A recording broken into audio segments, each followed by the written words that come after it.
Moving on to our next story from South Korea. If you're going on vacation there, you're in luck. There are now 2 new rail lines in service.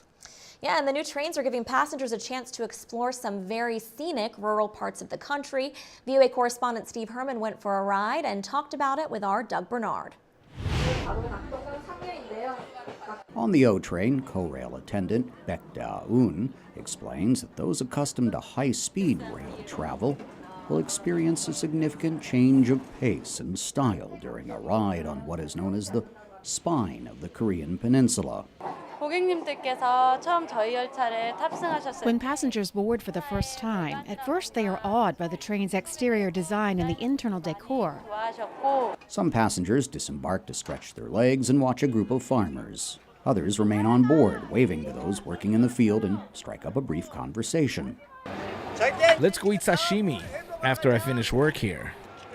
These 2 trains are really the first trains purely designed for leisurely travel.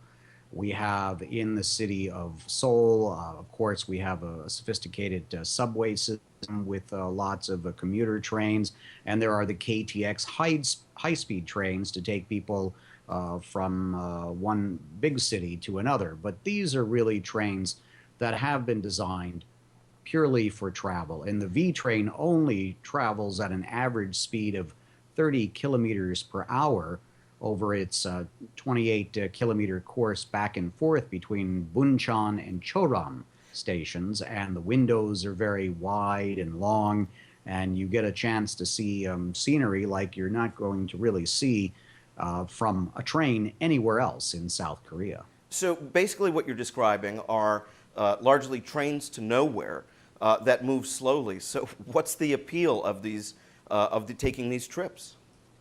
Well, the appeal is really to savor the views of the natural rocks and cliffs along steep valleys and mountains.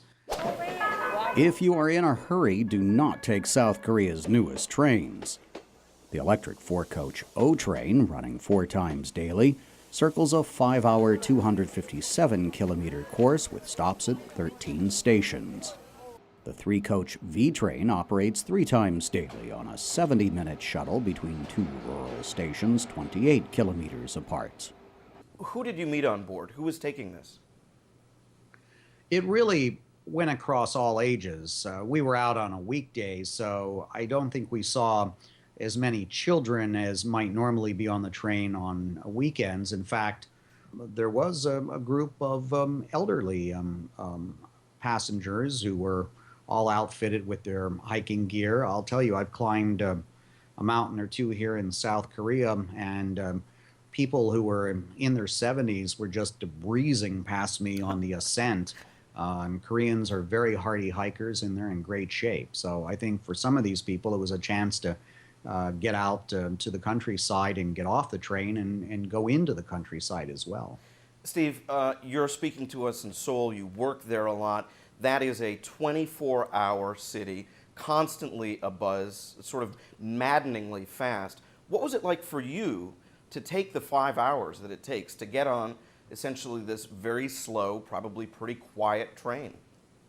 Well, we actually went on both trains, departing from Seoul Station at 7:45 in the morning on the OTrain, and then journeying out for a few hours to catch the VTrain, and then returning on the OTrain, getting back into Seoul at about 10:30 at night. So it was a very long day, but it was extremely refreshing just to get out of Seoul, where I spend most of my time, and just breathe in deeply some fresh mountain air. That was really the highlight for me. VOA correspondent Steve Herman in Seoul, breathing in that fresh mountain air.